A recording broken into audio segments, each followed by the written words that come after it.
સમાજવાદી પાર્ટીના સાંસદ દ્વારા રાણા સાંગા વિશે આપેલ નિવેદનને લઈને ઠેર ઠેર વિરોધ થઈ રહ્યો છે। ત્યારે ભુજ ખાતે કચ્છ જિલ્લા રાજપૂત કરણી સેનાએ કલેક્ટરને આવેદનપત્ર પાઠવી સમાજવાદી પાર્ટીના સાંસદ સામે કાર્યવાહીની માંગ કરી છે।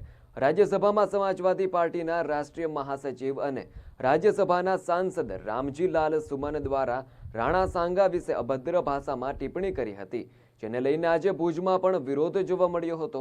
કરણી સેનાએ બજરંગ દળ દ્વારા જિલ્લા કલેક્ટરને આવેદનપત્ર પાઠવી સમાજવાદી પાર્ટીના સાંસદ રામજીલાલ સુમન સામે કાર્યવાહી કરવામાં આવે તેવી માંગ કરી છે।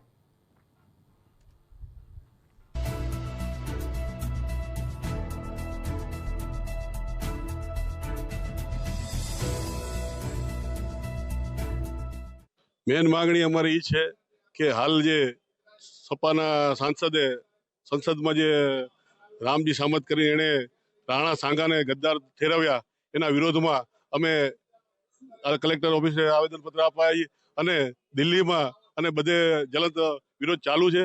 हरेक राज्य में विरोध चालू थशे अने आखा भारत में एवी रीतना विरोध चालू थशे। जो एने सस्पेन्ड करवामां नहीं आवे तो आनाथी ने पण वधारे जलंत अमे कार्यक्रम आपशुं।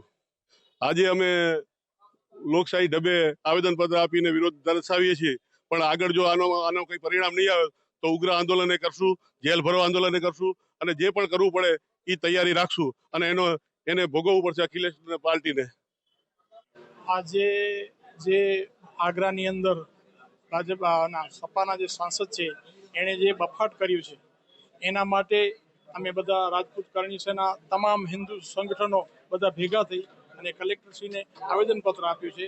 અમારી જે રાજપૂત કરણી સેના છે એ કચ્છ જિલ્લાના 10 તાલુકામાં અત્યારે બધા તાલુકે પણ આવેદનપત્ર અપાય છે।